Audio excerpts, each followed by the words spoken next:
Malam Jumat selalu membawa nuansa berbeda bagi warga desa Sumberwangi.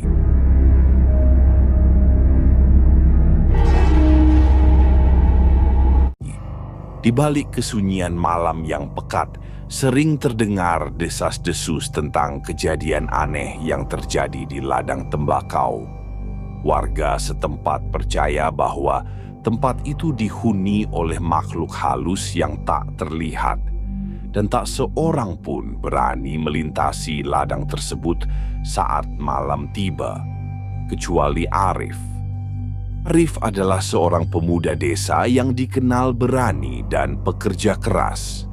Malam itu, ia harus menjaga ladang tembakau milik keluarganya karena ancaman hama yang bisa datang kapan saja.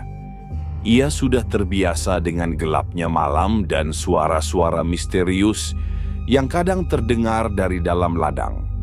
Namun, malam ini terasa berbeda. Persiapan Arif. Sebelum berangkat, Arif memastikan segala persiapannya. Senter yang masih menyala terang, parang yang tajam untuk berjaga-jaga, dan secangkir kopi hangat untuk menemani malam panjangnya. Ia mengenakan jaket tebal, mengingat udara malam di ladang tembakau selalu dingin, menusuk tulang. Semoga tidak ada apa-apa malam ini, gumam Arif sambil memeluk erat cangkir kopinya. Menuju ladang, langkah Arif mantap menuju ladang. Kakinya melangkah melewati jalan setapak yang sudah akrab diingatannya. Setiap langkah terasa semakin berat seiring dengan suara-suara malam yang mulai terdengar. Angin yang bertiup lirih membawa bisikan-bisikan yang sulit dipahami. Cahaya bulan pucat menerangi jalan setapak di antara deretan tembakau yang menjulang tinggi. Pertemuan pertama dengan keanehan.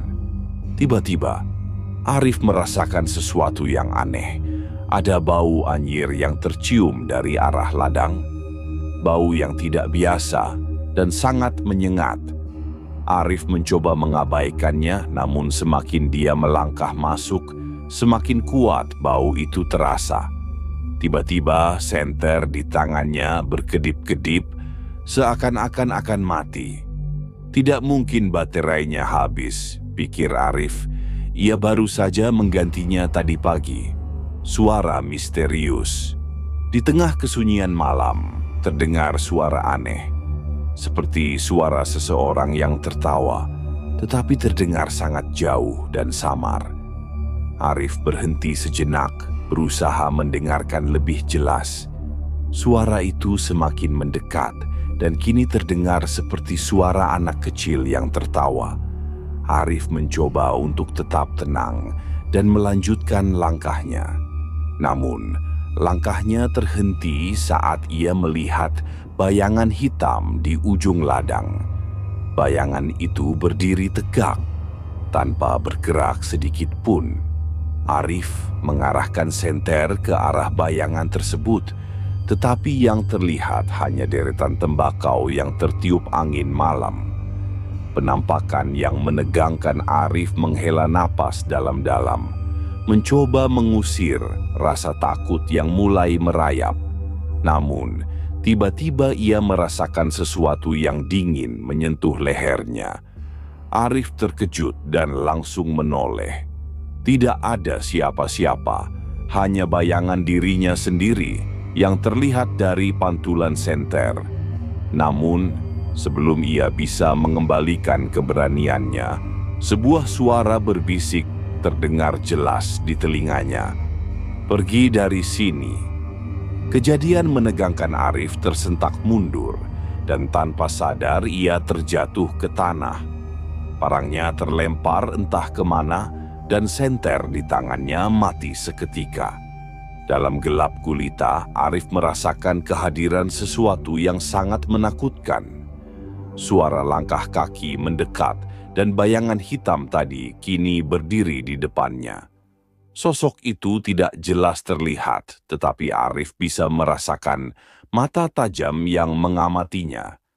"Tolong, siapapun," Arif berusaha memanggil, tetapi suaranya teredam oleh rasa takut yang mencekam. Melarikan diri, dengan sisa-sisa tenaganya, Arif bangkit dan berlari sekuat tenaga. Ia tidak peduli lagi dengan arah yang ia tuju. Yang ada dalam pikirannya hanyalah melarikan diri dari sosok mengerikan tersebut. Kakinya terasa berat, tetapi ia terus berlari, melewati deretan tembakau yang seakan-akan menghalangi jalannya. Pertolongan tak terduga. Tiba-tiba Arif melihat sebuah cahaya dari kejauhan. Cahaya itu datang dari sebuah lampu Petromax yang dipegang oleh seseorang. Dengan harapan yang tersisa, Arif berlari menuju cahaya tersebut. Ternyata itu adalah Pak Slamet, penjaga malam yang juga bertugas di ladang tembakau. "Ada apa, Arif?" tanya Pak Slamet dengan suara khawatir. "Pak, ada sesuatu di ladang," jawab Arif terengah-engah. Pak Slamet melihat ke arah ladang yang gelap dan sunyi. "Tidak ada apa-apa, Arif. Kamu mungkin hanya ketakutan saja." Namun, Arif yakin bahwa apa yang dialaminya bukan sekadar ilusi.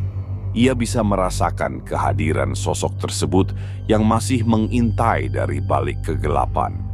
Akhir yang mencekam Pak Slamet mengantarkan Arif pulang ke rumahnya. Sepanjang perjalanan, Arif tidak henti-hentinya menoleh ke belakang, memastikan bahwa tidak ada yang mengikuti mereka. Sesampainya di rumah, Arif menceritakan semuanya kepada keluarganya. Mereka mendengarkan dengan cemas tetapi juga skeptis. Malam itu Arif tidak bisa tidur. Suara-suara aneh dan bayangan hitam terus menghantui pikirannya. Ia tahu bahwa malam Jumat berikutnya akan datang dan ia tidak bisa menghindari ladang tembakau tersebut selamanya. Di luar jendela, angin malam berhembus lirih, membawa bisikan-bisikan yang hanya bisa didengar oleh mereka yang pernah merasakan ketakutan di ladang tembakau Sumberwangi. Mungkin malam Jumat berikutnya akan mengungkap lebih banyak rahasia yang tersembunyi di balik kegelapan. Arif duduk termenung di teras rumahnya, menatap ladang tembakau yang terlihat tenang di siang hari. Namun, ia tahu bahwa ketenangan itu hanya tipuan. Di balik setiap daun tembakau, tersembunyi sesuatu yang mengerikan, menunggu malam Jumat untuk muncul kembali. Malam Jumat yang mencekam di ladang tembakau akan selalu menjadi kenangan yang tidak akan pernah bisa dilupakan oleh Arif.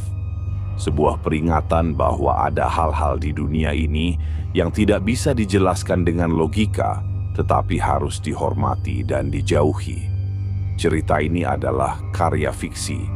Segala kesamaan dengan kejadian atau tokoh nyata adalah kebetulan semata. Untuk pengalaman membaca yang lebih aman, hindari membaca cerita ini sendirian di malam hari.